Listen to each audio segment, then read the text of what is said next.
വാസ്തവത്തിൽ മത്സ്യമല്ല, ഈലാണ്, പാമ്പാണ് അതിനെ തരുന്നത്. മുട്ട ചോദിച്ചാൽ തേളിനെ കൊടുക്കുകയില്ല. ഫലസ്തീൻ നാട്ടില് ഒരു തരം വെളുത്ത തേളുണ്ടായിരുന്നു, ഇപ്പോഴും ഉണ്ട്.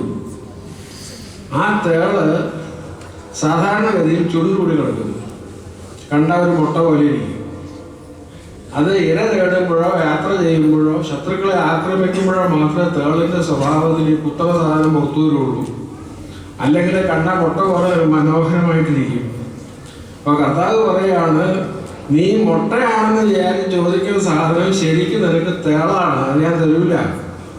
അതാണ് കർത്താവ് പറഞ്ഞിരിക്കുന്നത്. മക്കൾ അപ്പം ചോദിച്ചാൽ കല്ല് കൊടുക്കാത്തവനും, മക്കൾ മീൻ ചോദിച്ചാൽ പാമ്പ് കൊടുക്കാത്തവനും, മക്കൾ മുട്ട ചോദിച്ചാൽ തേള കൊടുക്കാത്തവനുമായ പിതാവാണ് ദൈവം.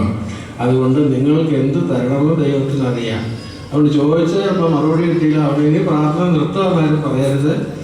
നിങ്ങൾ അവസാനം വരെയും പ്രാർത്ഥിച്ചുകൊണ്ട് ഇരിക്കുവാൻ നാം വിളിച്ചേക്കപ്പെട്ടിരിക്കുന്നു. കാരണം പ്രാർത്ഥന ദൈവവുമായി നമ്മെ ബന്ധിക്കുന്ന സുവർണമായ ഒരു ചരടാണ്.